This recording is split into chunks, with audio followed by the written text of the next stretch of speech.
Dali, voltamos para mais um capítulo de como plantar no seu dragão. Há 3 anos atrás, eles receberam ordens do Império para liderar o exército e atacar o Santuário do Dragão de Prata imediatamente. Leão liderou 100 esquadrões de elite para pegá-los de surpresa, abrindo brechas em ambos os dois lados do santuário. Assim, conseguiram romper a guarda externa e estavam a um passo de entrar no interior do Santuário do Dragão de Prata. Mas de repente, tudo ficou escuro diante dos seus olhos.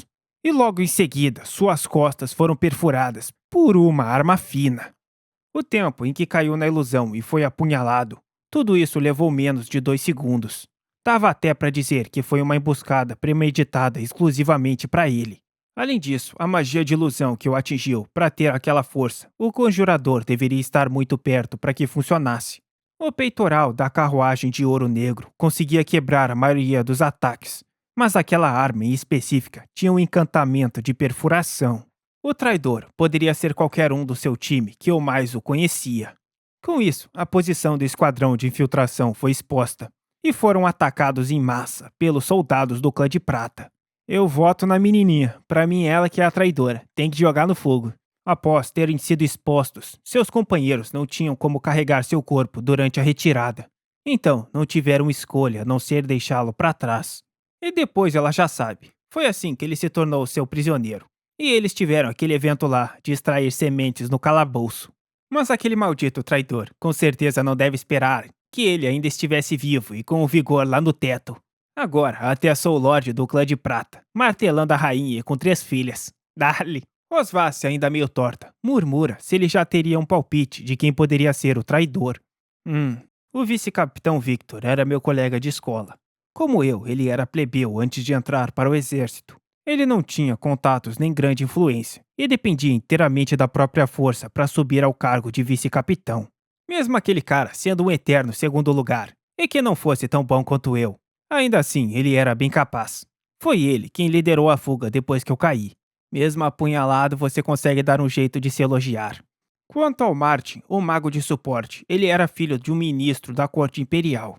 Depois que ele se formou, ele me idolatrava tanto que pediu formalmente para entrar no meu esquadrão, dizendo que queria ser um caçador de dragões igualzinho a mim. Nossa, quer dizer que você até tem um fã? Eu adivinhei, a culpada é a menininha. Bota no fogo. E quanto à atiradora Rebecca, ela ficava na cobertura e é um monstro em todo tipo de arma de fogo. Apesar da estatura pequena dela, ela vira um bicho assim que pega numa pistola, mas fala demais. Osvassi comenta que parece que na vida passada dele, finalmente tinha surgido uma fêmea da mesma idade que ele, que não fosse um jumento. E aí, como ela é? Já é baixinha, mas tem cabelos prateados? Fêmea ideal pro leão. Alta, corpo asteric, olhar afiado e cabelos prateados. Ele responde que a achava bonita. Eu nunca prestei muita atenção nisso antes, mas ouvi dizer que ela e o Martin tinham bastante pretendentes. Aí a dragoa já começa a ficar toda enciumada. Bom pra ela então. E você, com uma fêmea humana tão boa assim no esquadrão, você deveria ficar todo empolgado, né? Leon pergunta qual era o problema, e se por acaso aquela cerveja estava estragada, pois estava sentindo um cheiro de azedo, o que a deixa furiosa. Se voltando pra ele, ela questiona o que ele acabou de dizer. Nada não, era só brincadeira, ela não faz meu tipo. O agarrando, ela manda que ele então diga qual era seu tipo. E ele responde que ela já sabia disso. Eu gosto das altas, cabelo prateado e... Nesse momento, ela cai no colo dele, meio desacordada. Então, ele percebe que ela tinha dormido.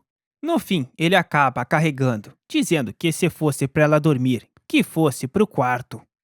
No dia seguinte, Osvassi refletia que muitas questões estranhas surgiram desde a batalha contra o Constantine. Originalmente, eu queria manter o leão como meu prisioneiro pelo que ele fez, mas agora estou começando a hesitar. Ela pensa que, pela lógica, o leão precisava voltar ao Império para resolver essas questões dele. Talvez ele encontrasse respostas até sobre as questões do Constantine. O tigre também pode acabar exigindo o leão eventualmente. De qualquer forma, uma hora ou outra, o leão teria que partir. Mesmo sabendo disso, meu coração ainda está meio inquieto.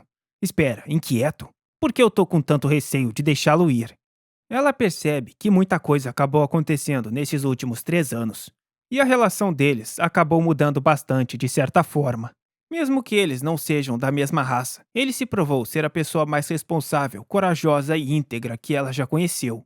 Não dava para negar que ele era ótimo cumprindo tanto o papel de marido quanto de pai. Foi por causa dele que as suas filhas conseguiram aproveitar melhor a vida. E por causa dele, ela conseguiu diminuir a distância com as filhas.